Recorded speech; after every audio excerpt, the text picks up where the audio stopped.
So, hello no. May bagong update na naman tayo. So, ito is naka version 2 na tayo no. May CoinTab Launcher version 2. So, download na natin 'yan. Download it anyway. So, open lang natin. Package installer, install. So, hintayin lang natin guys na. So, medyo madaling araw na kaya hindi tayo dapat mag-ingay, ano? So, click lang natin yung open. So, wait lang natin. So, as you can see, first pa lang no pagka-open nyo, nire-required na kayo na i-on yung launcher, no? Which is set my CoinTab as your default launcher. So, set na muna natin. Click set, tapos click natin tong my CoinTab. Set as default. Ayun. Overlay permission required. So, allow lang natin yan.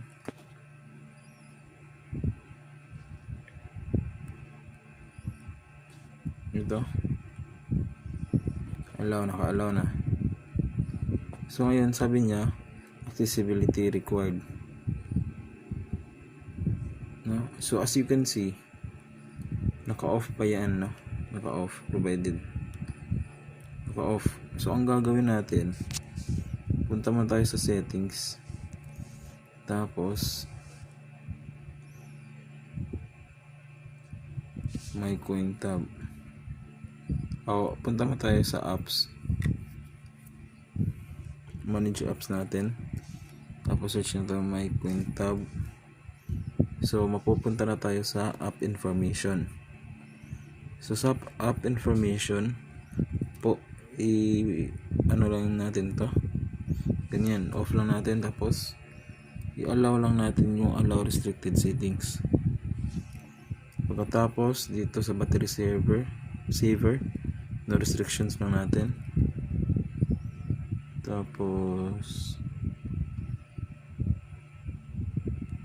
Tapos niyan, balik na tayo sa my CoinTab. So as you can see, accessibility, so downloaded apps. So kung nakikita nyo dito is pwede nang mapalitan, no? Pwede nang ma-turn on yung my CoinTab natin sa accessibility. So turn on lang natin yan. So follow nyo lang to dahil need ito para ma-secured yung ating mga softwares, no? Ating mga applications para mas safe. Okay. So as you can see, sabi naman niya is device admin required. So enable natin yan. Activate this admin, no? So follow nyo lang itong mga steps na to para makumpleto nyo yung mga permissions na dapat i-allow, no? So ayun, goods na tayo, no? So ngayon, punta tayo dito, login tayo. So enter natin 1, 2, 3, 4 as default password. Tapos add apps tayo. Facebook. Pwedeng ganyan, no, diba? Diyan na yan. Ano pa? YouTube. So, diba? Makapag-add na tayo. Makapag-remove na din. Tapos restricted apps. So as you can see dito, yung settings na-access ka agad, diba? Diba? Na-access ka agad. So ang gagawin natin, i-add natin si settings.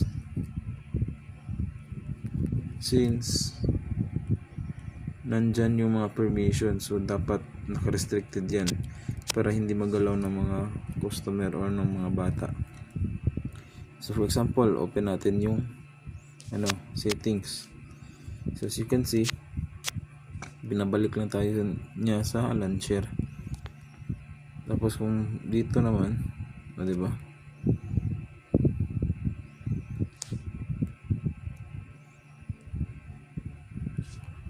So 1 2 3 4. So wait lang. 1 2 3 4. Ngayon punta naman tayo sa super admin. Admin 1 2 3 4. So ngayon gagawin natin is punta muna tayo sa settings dahil hindi siya pwedeng start dito na. So settings, and then click natin license. So sa license guys, dito copy nyo lang yung device ID.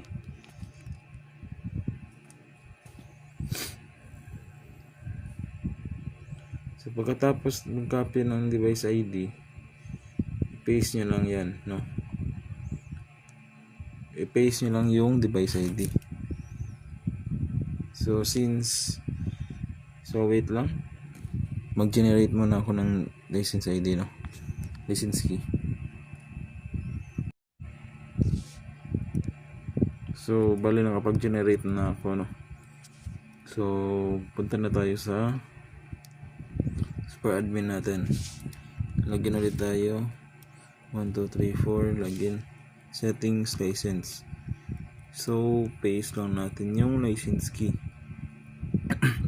So nga pala yung device ID yan yung isi-send nyo sa akin, no? Sa Facebook page para mabigyan ko kayo ng license key.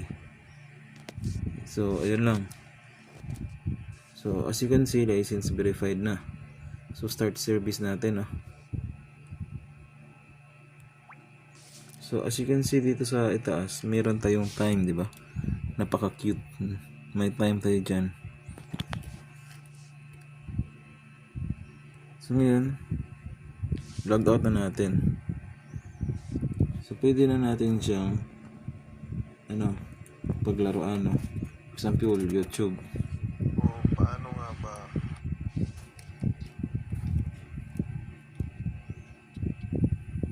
Example, ganyan. Diba? So yung time, lalagyan ko yan ng sa future ng resize, no, para pwede natin ma-resize. Tapos yan. Ngayon kung tatanggalin natin to, kung hindi, wala ng oras, ganito ang mangyayari. Wala ka ng oras, pwede ka nang maghulog. So yun. Diba? Pwede ka nang maglaro. Ganyan lang.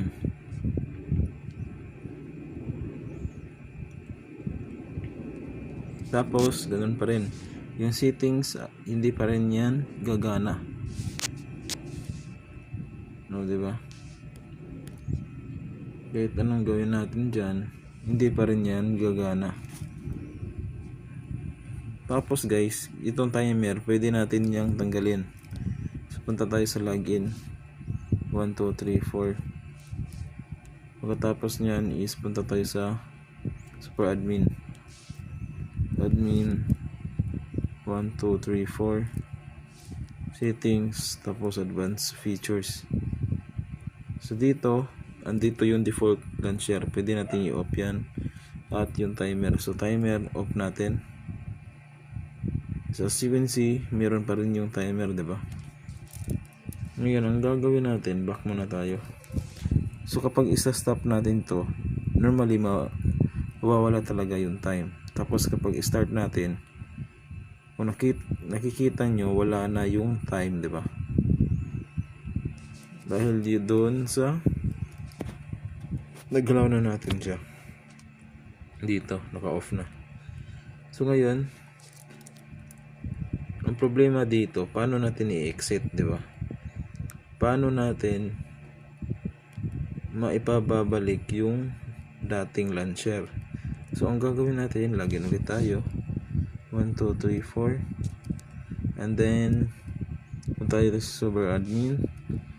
Admin 1 2 3 4, login, settings. So nga pala guys, no, mapapalitan pala yung password niyan. mapapalitan yung password niyan, no? So no worries. Tapos saan pa ba tayo? Advanced features. Tapos off lang natin tong default launcher para mapalitan na natin ng launcher at para mabalik sa dati, no? Yun, system launcher.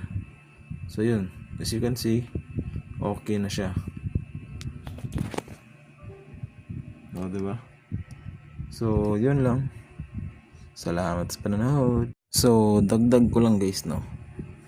So punta muna tayo sa login. So nga pala, pwede natin tong mapalitan yung ano niya, ng yung design nung ano natin, no? So try muna natin i-on ulit. So admin 1 2 3 4. So start natin. So as you can see, yung design niya is only text lang, di ba?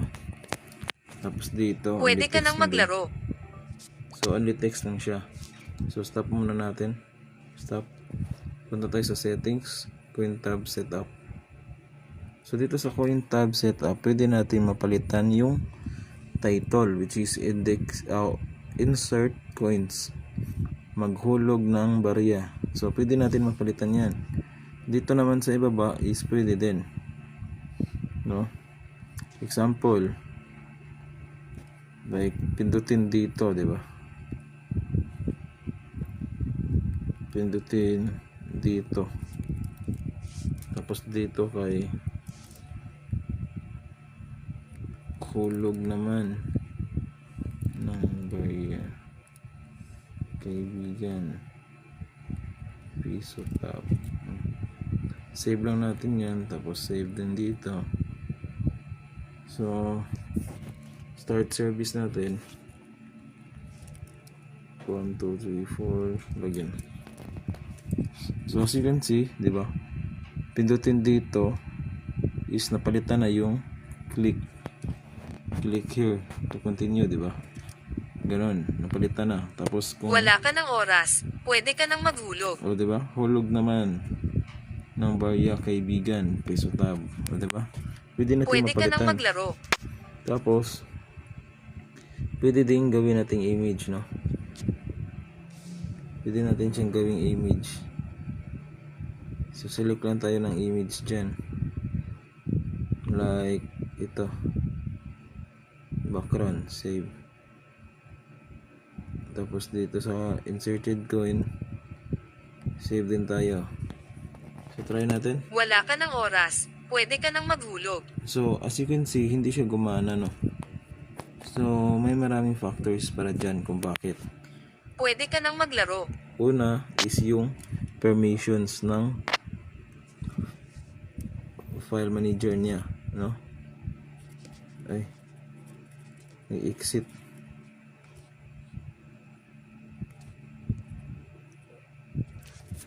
Hindi nga pala natin pwede ma-access yung ano, settings. So turn off muna natin.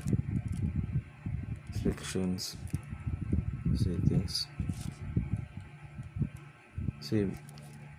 So punta tayo sa settings, tapos hanapin natin yung ano, apps, manage apps.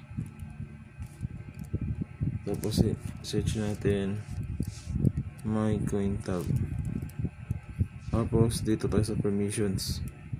So as you can see, not allowed siya, di ba? So always allow lang natin yan. Tapos balikan natin yung my coin tab natin. So tanggalin natin. Wala ka ng oras, pwede ka nang maghulog. Oh, di ba? So as you can see din Pwede dito. ka nang maglaro. Oh, di ba? So minsan hindi siya nagte-take effect, di ba? Dahil yan sa settings niya dito. Dahil sa sobrang dami ng na-upload ng mga video, I mean pictures, hindi na siya nagre-read ng mga bago, no? Pictures muna tayo. May kwenta background. So as you can see, ang daming background, di ba? As you can see, ang daming background. daming background. So ang gagawin lang natin dyan ay i-delete lang natin yan lahat. So delete.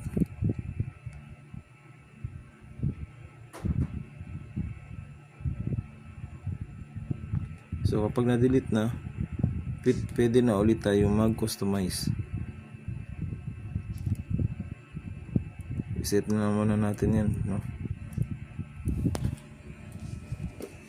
Login tayo. 1, 2, 3, 4.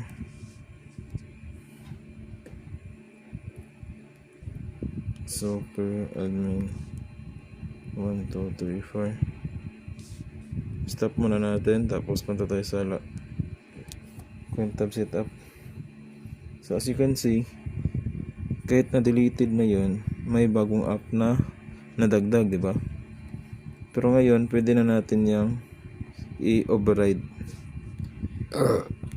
Excuse me. Pwede na natin yung override.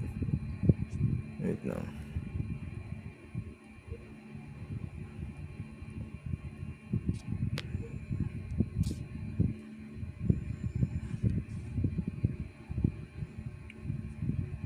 Saan ba yun?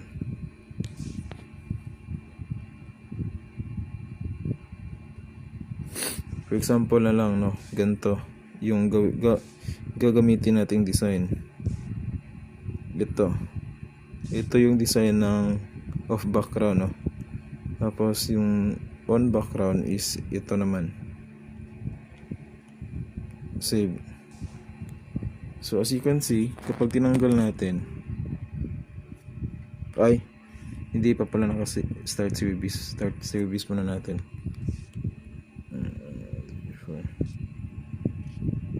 So as you can see, di ba? Di ba? Napaka-secure niyan, guys.